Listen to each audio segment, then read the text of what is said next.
예, 안녕하십니까. 저는 우용표입니다. 월급쟁이 재테크 상식사전의 저자인데요. 직장 생활을 LG전자, LG디스플레이라는 곳에서 시작해서 저도 나름대로 힘들게 신입사원 시절을 거치고 했었습니다. 그래서 직장 생활 때 이제 배웠던 재테크 원리들 이런 것들을 좀 잘 정리해서 책을 냈는데요. 20대 분들이 많이 좋아해 준다라고 하셔서 굉장히 감사한 마음으로 활동하고 있습니다. 나머지 얘기는 책을 읽어보시면은 굉장히 많은 지식을 얻으실 수가 있을 겁니다. 우선 주식에 대해서 내가 좀 시작을 해보겠다, 한번 투자해보겠다라고 하시는 분들이 가장 고민을 하는 게 주식을 해야 된다는 건 알겠어. 그렇다면은 어느 주식을 사야 도움이 될까? 이거 아니겠습니까? 예를 들어 보겠습니다. 이건 좀 저의 슬픈 이야기인데요.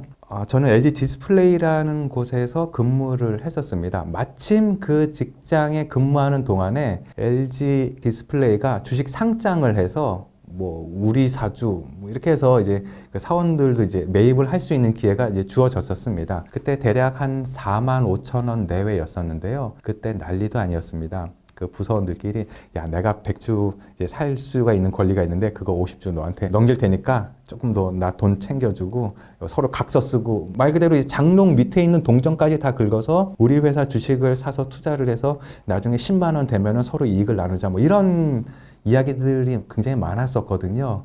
그런데 아마 지금 제 얘기를 듣고 LG 디스플레이라는 곳에 주식을 확인하시면 대략 한 10,000원쯤 될 겁니다. 그래서 이게 정말 맨 처음에 IPO 공개한 다음에 지금까지 정말 화끈하게 오른 적 한 번도 없이 꾸준하게 아주 안정적으로 계속 하락을 하고 있는데요. 그래서 이런 주식을 잘못 사면은 정말 큰일이 납니다. 저는 그래서 좀 아픔이 있었는데요. 그래서 주식을 맨 처음에 좀 어떤 종목을 할까라고 했을 때는 여러 가지 다른 전문가분들은 기업의 재무제표를 봐야 된다, 성장성을 봐야 된다 등등 여러 가지 그런 전문적인 지식을 통해서 이게 조언을 해드릴 겁니다. 그 말씀이 분명히 다들 맞지만 만약에 내가 초보자다, 한번 처음에 입문한다라고 하면은 유명한 거 있잖아요. 그러니까 누구나 들으면 거기는 뭐 하는 회사, 예를 들어 보겠습니다. 애플이라고 했을 때 어떤 회사인지 모르는 사람은 없을 겁니다. 그리고 애플을 샀다라고 하면은 야, 넌 애플 뭐 하는 회사인 줄 알고 샀냐? 너 애플 왜 샀어? 이런 식으로 얘기하는 사람 별로 없을 겁니다. 그냥 애플 샀구나, 앞으로 오르겠지 이런 식의 반응일 겁니다. 테슬라 주식을 샀다라고 하면은 야, 전기차 시장 나중에 중국 업체들한테 다 지금 잠식 당할 텐데 지금 테슬라 성장 가능성도 없고 거기 일론 머스크는 요새 미국 정부에서 지금 힘 발휘하느라고 테슬라 신경도 안 써 라고 생각하시는 분도 계시겠지만, 테슬라라고 하면 전기 자동차 하는 곳 다 알고 유명하고 하는 회사 아니겠습니까? 처음에 입문할 때는 우선은 내가 많이 들어본 회사, 많이 아는 회사 를 위주로 선택하시면 좋으실 것 같습니다. 그러면은 많이 들어본 회사라고 했을 때 또 이런 궁금증이 생기실 수가 있습니다. 요새 한국 주식하면 안 되고 무조건 미국 주식을 해야 된다고 하는데 과연 그렇게 해야 되는가? 이렇게 의문이 드실 텐데요. 그 의문이 맞습니다. 한국 주식을 하는 거는 사실 이제 애국심이 투철한 분들 아니면은 하지 않는 상황이 되어 버렸습니다. 이미 잘 아시는 바와 같이 제가 책에는 한국 주식이 가진 일명 국장이라고 하죠. 여러 가지 단점들을 정리해 놨었는데요. 대표적인 걸 말씀드리자면은 일명 그 밑장 빼기 하다 걸리면 손모가지 날아가는 그런 도박판의 법칙 있지 않습니까? 이게 한국에서는 그 분식회계라고 하는, 그러니까 회계 장부를 속이는 경우에 거기 대표자나 대표이사, 대주주가 심한 처벌을 받거나 감옥에 간다거나 그런 일을 별로 보지를 못했습니다. 그러니까 기껏 해봤자 과징금 10억 원, 20억 원, 그리고 대표이사 사퇴 권고 이런 식으로 끝나는데요. 이 시선을 미국으로 돌리면 만약에 미국에서 이런 분식회계를 했다, 회계장부를 속였다라고 하면은 말 그대로 이제 손모가지가 날아가는 거죠. 거기 경영진들 징역 5년, 10년 이런 식으로 되니까 어떤 회계장부를 투명하게 믿을 수 있느냐라고 하는 점에서 이 한국 주식보다는 미국 주식의 어떤 투명성이 더 낫다라고 하는 점도 저는 책에서 얘기했었고요. 거기에 더해서 일명 작전 세력이라고 하는, 그러니까 장난을 칠 수 있느냐 없느냐 라고 하는 점을 감안했을 때, 그러니까 단순하게 보면은 지금 미국에 있는 애플 주식 갖고 과연 작전 세력이 들어갈 수가 있겠느냐? 답은 다 아실 겁니다. 누구도 들어갈 수가 없습니다. 왜냐하면 애플 주식을 만약에 다 판다라고 하면은 우리나라에는 상장되어 있는 회사들 다 사고도 잔돈이 조금 남을 정도거든요. 그렇기 때문에 이렇게 보통 작전이라고 하면은 거래가 잘 되지 않는, 사람들이 잘 모르는 그런 소규모, 거기서 약간의 주가가 낮게 형성되어 있는 걸 2인으로 끌어올려서 뭐 팔고 나간다 하는 게 어떤 작전 세력의 어떤 기본적인 행태인데요. 미국 주식에 대해서는 그런 식으로 접근하기가 어렵기 때문에 여기 주식 값이 이제 오른다라고 해도 여기 작전 세력이 들어갔을까? 이런 식으로 크게 의심을 할 필요가 없다라고 하는 점도 일단 안심이 되는 포인트죠. 거기에 더해서 이 새로운 강자들이 막 이제 올라가기 때문에 미국 주식은 뭔가 성장성이 보인다. 내가 이 회사를 한번 믿어보고 싶다라고 하면은 금방 올라가고 게다가 상한가, 하한가 제한도 없기 때문에 신나게 오를 때는 정말 정신없이 올라가는 어떤 그런 기쁨도 맛볼 수가 있다라는 점에서 미국 주식이 그래도 같은 값이면 한국 주식보다는 낫지 않을까라고 하는 게 제 개인적인 생각인 거고요. 그렇기 때문에 미국 주식 중에서 좀 유명하다 라고 하는 것들을 선택하시면은 주식 내가 초보자다 하더라도 크게 좀 실패하거나 아픔을 겪으실 일은 없을 것 같습니다. 그렇다면은 좀 들어봤고 좀 유명하고 하는 걸 어떻게 고르냐라고 하시면은 제 책에 보시면은 미국 다우존스 지수의 상위 30개 회사, S&P 500 지수의 상위 30개 회사, 그리고 나스닥 지수의 상위 30개 회사 등등해서 각각 정말 한 지수 한다라고 하는 그런 상위 회사들을 다 이제 묶어놨거든요. 그래서 그 중에서 공통적으로 보이는 몇 개 회사들을 선택하시면은 선택에 크게 이제 어려움이 없으실 것 같고요. 만약에 그게 아니다라고 하면은 미국 회사들 중에서도 어떠한 회사는 탄탄한 재무 구조를 바탕으로 해서 배당률을 잘 주기도 하고 일명 가치주라고 하는 또는 배당주라고 하는 회사들을 좀 선택해 보실 수가 있겠고요.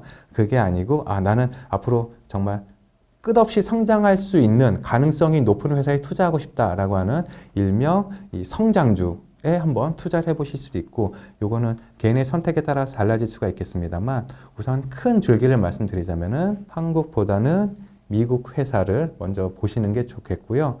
미국 회사 중에서 각각의 그 인덱스, 그러니까 지수에 포함돼서 상위 랭크된 회사들을 우선 선택하시면은 크게 어렵다거나 크게 실패한다거나 하시는 일은 없을 것 같습니다. 그래서 어느 정도 어떤 그 잘 아는 회사들을 통해서, 유명한 회사들을 통해서 내가 좀 경험을 쌓았다라고, 그리고 그 무술 영화 보면은 그런 거 있잖아요. 그 제자가 스승한테 다 배우고 나면은 뭐라고 합니까? 전 이제 하산하겠습니다. 이렇게 하지 않습니까? 마찬가지로 이 책에서 소개된, 그리고 이 각각의 상위에 랭크된 회사들에 대해서 투자를 하시면서 나 좀 감을 잡았다. 아니면 내가 좀 이제 주식을 좀 알 것 같다. 라고 하시게 되면은 그 다음에 여러 가지 그 다른 회사들을 한번 찾아보시면서 경험을 넓히시면 좋으실 것 같고요. 만약에 내가 좀 초보자다, 입문자다라고 하시면은 남들 하는 유명한 것들 같이 한번 해보시면은 좋으실 것 같습니다. 사실 유명하고 남들이 많이 찾는 데는 나름 이유가 있지 않겠습니까? 그래서 그런 점을 좀 감안하시면은 어느 정도 일정한 지식이 쌓이기 전까지는 초보 운전하듯이 살금살금 조심조심 이렇게 좀 유명한 회사 위주로 먼저 접근을 하시면 좋지 않을까라는 게 제 개인적인 생각입니다. 많은 분들이 펀드, ETF 이거는 뭐 지수를 따라간다는 점에서 투자 특성이 비슷하기 때문에 같은 상품 아니냐라고 생각을 하시는데요. 이게 반은 맞고 반은 틀립니다. 일단 상품의 운용 방식 자체는 동일하지만 이 뭐 수수료 체계라든가 어떤 유지 비용이라든가 이런 점에서 굉장히 다르기 때문에 개인의 성향에 맞게 좀 선택을 하시면 좋으실 것 같습니다. 성향이 정말 한번 결심한 거는 끝까지 밀고 나간다라고 하시는 분들이라면은 ETF를 선택하시는 게 맞고요. 아니다. 나는 역시 이제 귀가 얇아서 다른 사람이 뭐라고 하면 쉽게 마음의 상처도 받고 하는 성향을 갖고 있다라고 하면은 인덱스 펀드를 하시는 게 좀 더 성향적으로는 맞을 것 같습니다. 왜냐하면 상품의 운영 원리는 같지만 ETF는 옆에서 누가 뭐라고 이렇게 부정적인 전망을 쏟아내도 계속 투자할 수 있는 그런 심지가 올곧은 사람이라면 계속 유지할 수 있는 힘이 있는 반면에, 만약에 이 펀드는 누가 이렇게 옆에서 뭐라고 얘기했을 때 나 그러면 이거는 이제 투자를 그만둬야 되나? 아니면은 뭐 경제가 어려워질 때는 뭐 현금이 가장 좋은 투자다. 현금 보유가 투자다라고 해서 투자를 좀 중지해야 되나? 이렇게 좀 고민될 수가 있고 투자에 대한 마음이 흔들릴 수가 있거든요. 펀드는 사실 그 환매 수수료 또는 여러 가지 유지 비용 이런 게 굉장히 좀 손해로 느껴지기 때문에 이 손해를 감수하기 싫다라고 하는 마음이 작동을 합니다. 그렇기 때문에 내가 좀 귀가 얇다라고 하시는 분은 펀드를 통해서 아까워서 이건 계속 해야겠다라고 하는 마음이 드셨으면 좋겠고요. ETF는 주식에 비해서 리스크가 좀 더 낮지만 그래도 이제 주식 위주의 상품이고 이 거래 자체도 주식 거래하듯이 굉장히 좀 빠르게 거래될 수 있고 간단하거든요. 그렇기 때문에 심지가 곧지 않으면은 다른 사람이 얘기하는 걸 흔들어서 막 ETF 이것도 이제 그만둬야겠다 이렇게 생각할 수가 있기 때문에 내 성향에 따라서 ETF냐 펀드냐 선택하시면 좋으실 것 같고 기본적으로 뭐 수익률의 움직임이라든가 상품의 운영 방안이라든가 요거는 굉장히 비슷하기 때문에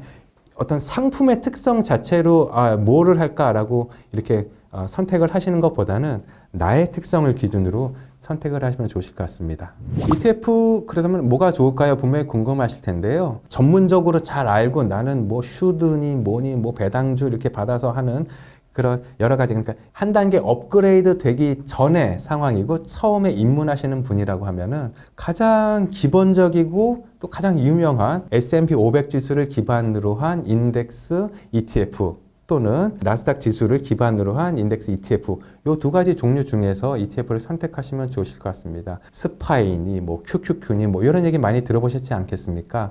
이런 것들을 먼저 선택하시고 ETF를 좀 경험해 보신 다음에 업그레이드가 되면 나는 배당주 펀드가 좀 더 나한테 좀 잘 맞는 것 같아 라거나 아니면은 야 이거 주식 올라가는 만큼만 이거 수익이 발생하니까 조금 화끈하지 못하다. 난 좀 화끈하게 뭐 2배, 3배, 레버리지 뭐 이렇게 한번 ETF를 선택해 보실 수도 있겠고요.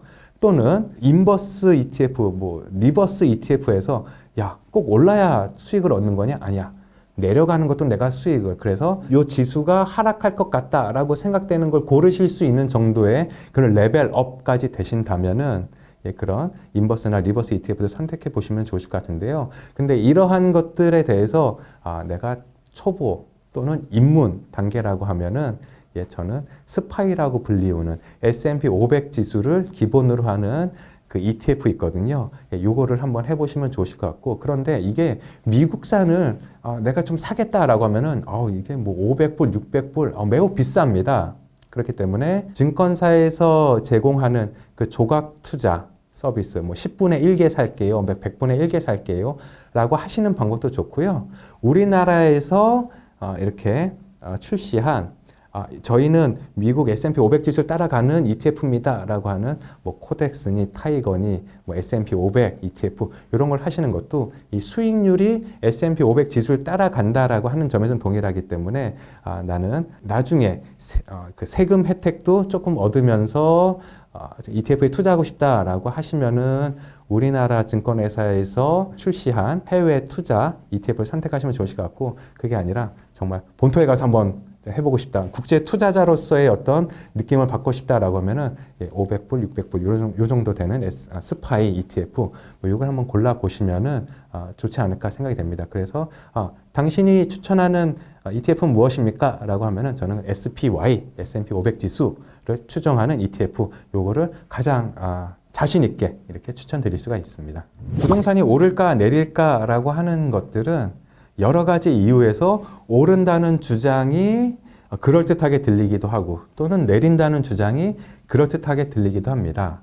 그런데 만약에 저한테 앞으로 서울 부동산 어떻게 될 것 같냐라고 질문을 주신다면은 제 개인적인 견해는 2025년과 2026년 상반기까지는 좀 하락세의 모습을 보이다가 그 다음에 2026년 말부터 좀 상승하는 모습이 되지 않을까라고 예상을 합니다. 그래서 당신은 무슨 근거로 그렇게 얘기하는 거야 궁금하실 텐데요. 제가 444 효과라고 불리우는 어떤 미국 기준금리와 우리나라 부동산 가격의 흐름이 그런 유사성을 보이기 때문에 이걸 기반으로 설명을 좀 드려볼 수 있습니다. 혹시 우리나라 부동산이 가장 많이 폭락에 가깝게 하락했던 때가 언제인지 기억하실 겁니다. 1998년 우리나라 IMF라고 하는 그 사태가 일어났을 때 외환위기 때 굉장히 부동산이 반토막, 3분의 1 토막이 났었습니다. 그런데 미국 기준금리를 보니까 1994년에 대략 3%에서 5%, 6% 정도까지 이렇게 올랐었거든요. 그렇기 때문에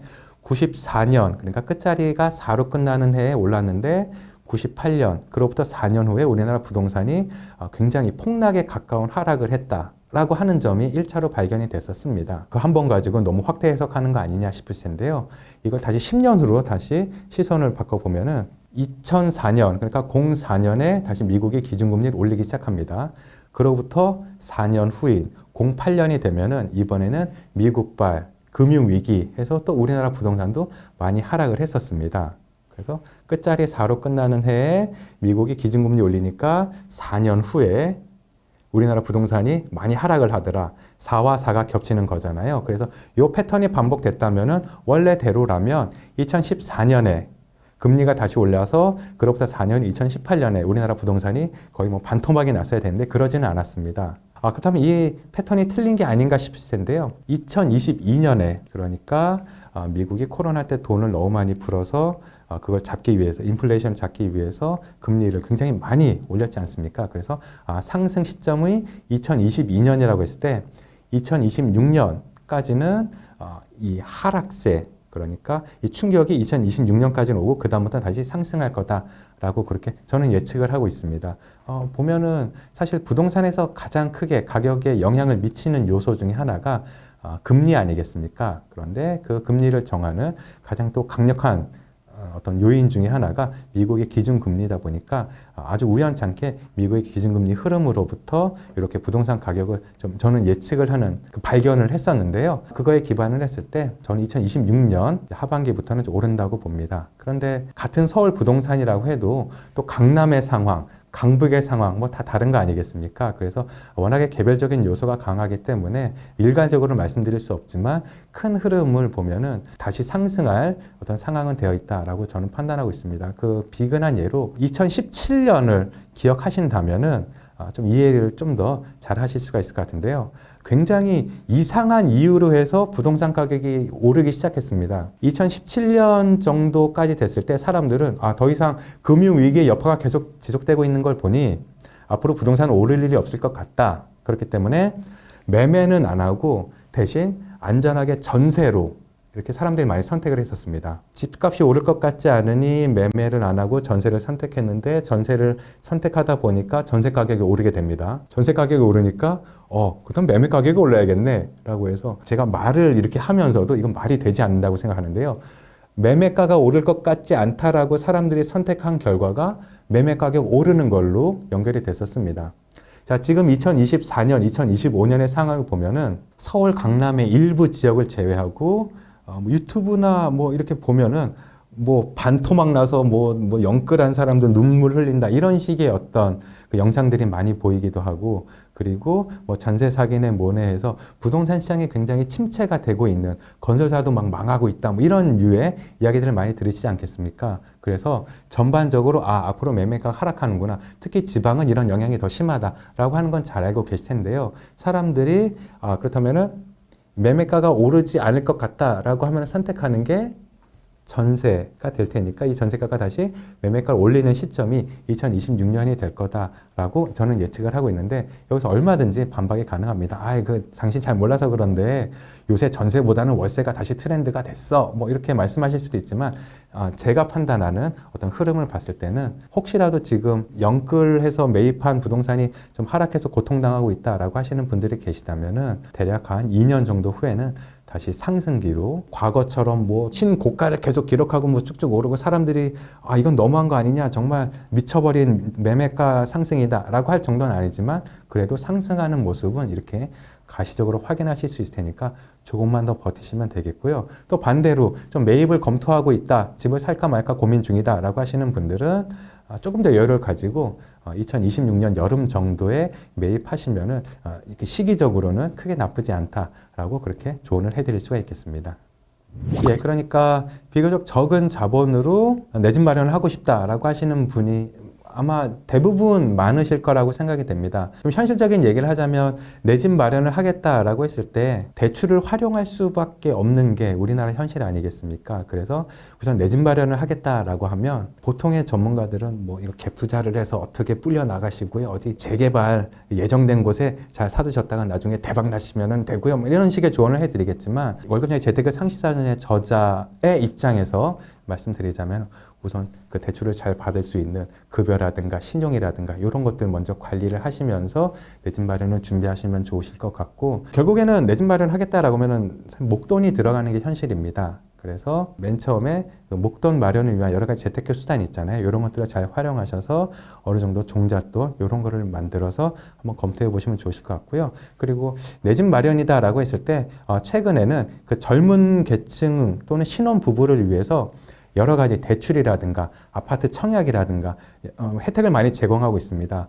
과거에 청약 가점제로 이렇게 아파트 분양을 해줄 때는 사실 나이 많은데 자녀 많고 하는 그런 가정들, 그러니까 뭐 한 50대 되는데 자녀가 한 3명, 4명이다 라고 하는 분들이 거의 만점에 가깝게 점수를 받아서 이렇게 원하는 곳에 다 당첨될 수 있는 시스템이었습니다. 그래서 젊은 분들한테는 굉장히 불리한 구조였었는데요. 최근에는 젊은 분들에게 좀 더 청약 기회를 늘리자라고 하는 것들이 점점 이렇게 좀 반영이 되고 있어서 청약 저축 꾸준히 이렇게 1순위 자격 잘 유지하시면서 신용도 좋게 하시면 좋으실 것 같고, 무주택의 경우에는 특히 나라에서 여러 가지 디딤돌이라든가 대출 혜택을 많이 제공하고 있습니다. 그래서 이런 것들을 잘 활용하시면 좋지 않을까 생각이 됩니다. 조금 더 첨언을 드리자면, 돈을 모아서 집을 사야지라고 하면은 이 집 올라가는 속도를 돈 모으는 속도가 못 따라가는 경우가 있을 수가 있습니다. 그렇기 때문에 어느 정도 좀 되고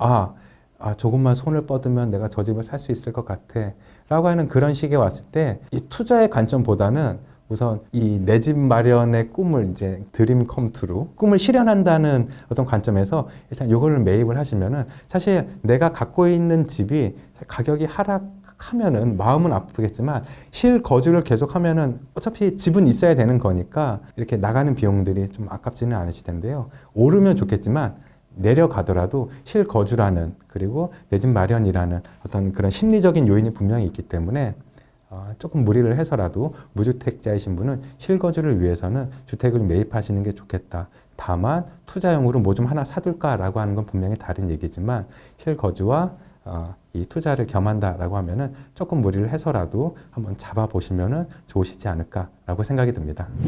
금에 대해서 굉장히 요새 좀 난리가 났습니다. 금은 안전자산이라고 평가가 돼서 경제가 불황인 상태에 금을 사두면은 그래도 손해는 안 볼 거야. 좀 안심하고 좀 내 재산을 안전하게 지킬 수 있어 라고 하는 어떤 접근에서 굉장히 그 인기가 있었는데요. 사실 경제가 좋아진다거나 하면은 금의 인기는 또 시들해졌었습니다. 그렇기 때문에 사실 금은 투자 상품으로서 막 가격이 오르면은 이걸 사서 내가 샀던 거를 팔아서 이익을 얻어야지라고 하는 상품이 얼마 전까지는 그런 투자 상품은 아니었습니다만은 최근에 금값이 뭐 난리가 났습니다. 뭐 한돈에 뭐 60만 원이네, 70만 원이네. 라고 하면서 금이 이제 투자의 수단, 그러니까 안전하게 자산을 지키는 거에서 조금 더 나아가서 아예 요걸 사뒀다가 팔면은 뭐 투자가 되고 뭐 이익을 얻고 뭐 이런 투자 상품으로 됐었는데요. 이 금값의 어떤 상승세는 결국에 금의 수요와 공급을 기준으로 좀 판단해 볼 수 있을 것 같습니다. 금의 수요라고 했을 때는 여기서는 또 세계 정세가 들어가야 되는데요. 중국이 나중에 대만을 통일시키기 위해서 전쟁을 준비하고 있다. 그래서 군 자금으로 금을 쓸어 모으고 있다. 금을 사고 있기 때문에 금값이 비싸진다라고 하는 어떤 그 국제관계 전문가들의 그런 의견도 있고, 또 하나는 나중에 인플레이션이 계속 심해지면은 결국에는 그 자산 형태로 금이 됐건 뭐가 됐건 부동산이 됐건 화폐의 가치 하락에 따라서 이게 실물 자산이 이제 가격이 높아지는 것뿐이다라고 이제 보는 관점도 있습니다. 그런데 제 개인적인 어떤 의견을 드리자면은 금은 뭐 전쟁을 위해서도 필요하지만 장신구를 위해서도 필요하고 또 희소성이 있는 물질이니까 내가 이걸 사서 금값이 뭐 2배가 될 거야, 3배가 될 거야 라고 기대하기는 힘들지만 최근의 상황을 봤을 때는 적어도 사둔다라고 하면은 크게 손해볼 일 없이 계속 가져갈 수 있는, 안심할 수 있는 어떤 상품이라고 저는 판단을 하고 있습니다. 그래서 금에 투자하는 방법은 뭐 실물을 보관해서 금괴의 방법도 있겠지만 어떤 금융 상품으로 뭐 은행에 가면은 뭐 골드 뱅킹 해서 이제 여러 가지 그런 금융적으로 접근할 수 있는 방법도 있지 않습니까? 그래서 제가 책에 한 6가지 방법을 소개해 드렸었는데요. 그거에 맞게 좀 하시면 좋으실 것 같고요. 주의사항 있습니다. 금은 만약에 내가 투자를 한다라고 생각을 하시면은 홈쇼핑에서만 안 사시면 됩니다. 거기는 금에 가공비 들어가죠. 또 홈쇼핑 채널 비용 들어가죠 해가지고 바가지 쓴다라고 하죠. 예, 바가지 쓰기 딱 좋은 상황이니까 홈쇼핑을 제외한 나머지 채널을 통해서 금에 투자하는 6가지 방법을 좀 활용하시면 좋겠다. 이렇게 좀 의견을 드릴 수 있습니다. 강달러가 계속되면서 금과 마찬가지로 사람들이 그럼 달러에도 투자해 볼까? 그렇게 많이 생각을 하고 있습니다. 그래서 이 달러가 계속 유지될 것이냐, 아니면은 달러의 힘이 약해질 것이냐. 사실 이거는 예측의 영역을 좀 벗어난다라고 판단하고 있는데요. 미국의 힘이 강해지느냐, 아니면 중국이 이를 견제하느냐, 어떤 국제 정세랑도 분명히 연결이 되는 지점이 있습니다. 그런데 지금의 미국 지도자가 강달러를 굉장히 선호하고 그를 통해서 미국의 산업을 계속 번성시키려는 어떤 흐름을 보인다라고 하면은 적어도 단기적인 관점 한 3년까지는 달러는 강세가 계속 유지될 거고 그 이후의 상황은 아직 미지수다라고 볼 수가 있겠는데요. 그런데 제 개인적인 어떤 관점을 말씀드리자면은 강달러가 된다라고 했을 때 지금 만약에 1,500원이다. 라고 하면은 강달러가 계속 유지돼서 뭐 3,000원이 될 거냐? 그럴 것 같지는 않습니다. 왜냐하면 우리나라는 일단 심리적인 어떤 그런 선에서 봤을 때 1,500원 넘어가면은 큰일 나는 줄 알잖아요, 사람들이. 그렇기 때문에 국가도 그렇고 개인도 그렇고 1,500원까지를 어떤 개인적인 또는 국가적인 어떤 그 한계선으로 정해놨다라고 이제 보고 있습니다. 그렇기 때문에 지금 뭐 1,450원, 1,460원 이런 거 했을 때 사둬서 여러 가지 투자하는 비용을 감안해 봤을 때 적어도 1,500원이 넘어야 좀 이익을 볼 수 있는 상황일 텐데요. 그래서 지금 달러를 내가 투자하겠다라고 하는 거는 투자 관점에서는 그다지 좀 권장할 만한 상황은 아니고요. 사서 내가 국제 정세에 나도 모르게 관심이 가면 좋겠다. 그리고 좀 더 흥미롭게 공부를 학습을 해봤으면 좋겠다라고 하시는 분들은 달러 뱅킹 한번 해보시면 좋으실 것 같고 거기에 더해서 앞으로 한 3년, 5년간 그래도 좀 경제 공부도 하면서 크게 잃는 염려 없이 좀 투자 활동을 해보고 싶다라고 하시면은 한번 달러 투자도 접근해 보시면은 좀 재미있는 경험도 되고 이익을 얻을 수 있는 기회도 계속 이제 이어질 수가 있으니까 저는 이렇게 추천을 할 수가 있겠습니다. 암호화폐 투자에 대해서는 저는 아는 바가 이제 별로 없습니다. 이게 수요와 공급의 원리가 작동되는 것이냐 라고 봤을 때 좀 그런 것 같지는 않습니다. 그러니까 수요라고 했을 때는 각국에서 암호화폐를 공식적으로 채택을 해서 이 암호화폐가 목욕탕 가서 또는 이발소 가서 마트에 가서 이거 코인 뭐 몇백만 분의 1개 계산할게요. 뭐 이런 식으로 된다면은 수요가 분명히 늘어나겠지만 아직까지는 비트코인, 암호화폐는 사실 이게 디지털 자산으로서만 사용되는 거 아니겠습니까?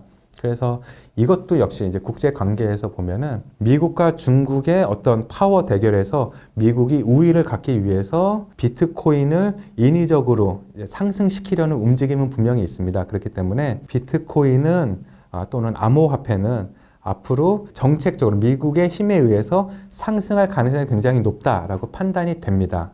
그런데 이 관점을 암호화폐 전반적으로 좀 늘려볼 수 있겠냐라고 하는 거는 사실은 저는 잘 모르겠고요. 적어도 비트코인에 대해서는 미국 정부가 여기 값이 올리면은 그 미국 정부의 이익이 된다라고 하는 방향이 여러 가지 경로를 통해서 확인되고 있지 않습니까? 그래서 다른 상품들과 마찬가지로 인생을 걸어서 내가 이걸 사겠다라고 하기보다는 경험 삼아 한번 해보고 싶다라고 하시는 분들에게는 굳이 나쁜 상품은 아니다라고 말씀드릴 수가 있겠고요. 여러 가지 그 밈 코인이라고 하잖아요. 도지코인이라든가 여러 가지 그러니까 어떤 화제성에 의해서 갑자기 가격이 올라가거나 내려가는 코인을 선택하시기보다는 그나마 이 제도권으로 조금씩 들어오고 있는 그리고 미국이 쌓아두고 있다고 하는 비트코인 한번 해보시면 암호화폐 중에서는 그걸 해보시면 좋으실 것 같습니다. 그러니까 정품이 이렇게 있고 여러 가지 그 비슷한 류의 가품들 뭐 일명 짝퉁이라고 하는 것들이 쫙 이렇게 있는데 다른 것들을 굳이 선택할 이유가 없고 그냥 정품을 투자하신다라고 하는 게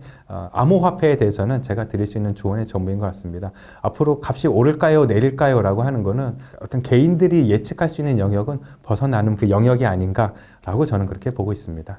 이 채널을 보고 계신 분들, 제가 감히 이렇게 뭘 하시면 좋습니다 라고 이렇게 조언을 드릴 만한 어떤 그런 정도의 깊이 있는 말씀을 드린 것 같지는 않기 때문에 굉장히 좀 조심스러운 마음입니다. 그런데 제가 그동안 경험한 바를 되돌아보니 아리스토텔레스라는 그 유명한 위대한 철학자가 탁월함은 꾸준함에서 나온다라고 했다라고 합니다. 그러니까 굉장히 뛰어난 성과를 얻고자 할 때 내가 이걸 한 방에 넣어서 한 방에 확 키울 거야 라고 하시기보다는 꾸준하게 뭘 해서, 그러니까 내가 지금 투자하고 있는 게 좀 성과가 지금 안 좋은 것 같다라고 하는, 그래서 이걸 관둘까라고 그렇게 스스로에 대한 의심이 든다 하더라도 좀 꾸준하게 이렇게 좀 접근을 하시고 투자 활동을 지속하시면은 굉장히 나중에 좋은 결과를 얻으실 수 있을 것 같고요. 여기 이 채널에 보면 여러 가지 많은 전문가들 분명히 나오지 않겠습니까?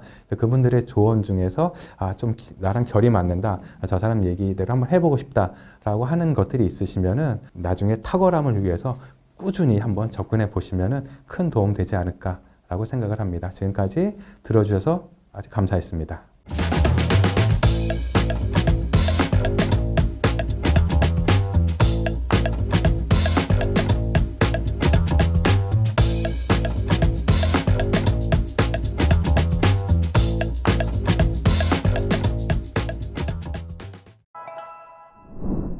본 방송에서 제공하는 투자 정보는 투자 판단에 참고만 하시기 바랍니다. 강흥보 대표, 최강천 본부장, 이한 전문가, 김민영 전문가는 개인 투자자에게 전화, 메시지 등 개별 접근을 하지 않습니다. 모든 결제는 트레이드 스터디 사이트에서만 이루어지며 별도의 계좌로 입금받지 않습니다. 각별한 주의 부탁드립니다.